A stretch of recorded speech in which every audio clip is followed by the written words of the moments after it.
Bonjour. Aujourd'hui, les Français sont tirés avec une qualification. Je suppose que vous êtes heureux. Comme tout président, très heureux. En plus que ça a été un très beau match. La fête a été réussie, l'organisation a été très bonne. Le public a répondu présent avec des tribunes pleines. C'est une très belle fête pour le football. Par rapport au match, on a vu une défense française on va dire très performante quand même, qui a arrêté. Est-ce que vous attendiez à ce type de jeu en face des Serbes? Alors pas du tout justement, c'est ça qui me fait anticiper des choses plutôt sympas, c'est qu'ils ont complètement changé leur système offensif. Donc on s'est ajusté quand on a regardé un peu ce qui roulait à l'échauffement. Et malgré ça, on a une défense qui est vraiment super adaptable et avec des garçons assez intelligents, donc ça s'est fait relativement vite.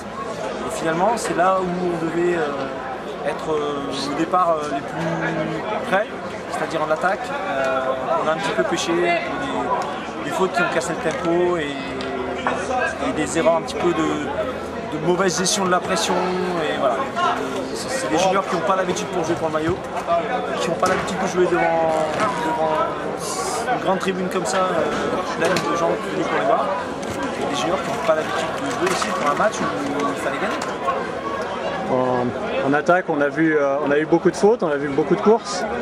C'était un choix de courir, de porter le ballon beaucoup? Alors, on a un système qui est très axé sur la course. Un système d'options.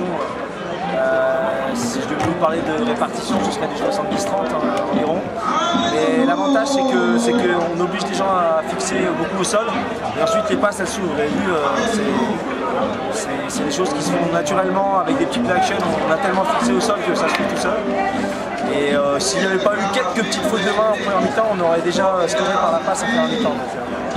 On a un système comme ça, on établit notre jeu au sol parce qu'on a beaucoup de talent, on a vu la diversité des porteurs qu'on a. Et puis on a aussi maintenant un talent sur les 2 ou 3 quarterbacks qu'on a qui sont présents, donc c'est aussi une preuve de l'augmentation du niveau général du junior en France. C'est qu'on a vraiment maintenant une vraie palette. D'accord. Donc là, maintenant, la prochaine étape pour les juniors, c'est l'Espagne. Je suppose qu'il y a des attentes de part et d'autre, ça? Je ne sais pas à qui. Oh, nous, il y a d'énormes attentes par rapport à ça. Le programme junior, clairement, c'est un des points principaux de notre politique. On a beaucoup accès de ressources et d'énergie vers le programme jeune. Forcément, avec l'équipe qu'on a cette année, très talentueuse, comme je m'aurais bien de l'écrire, on va mettre des objectifs très hauts, minimum une médaille.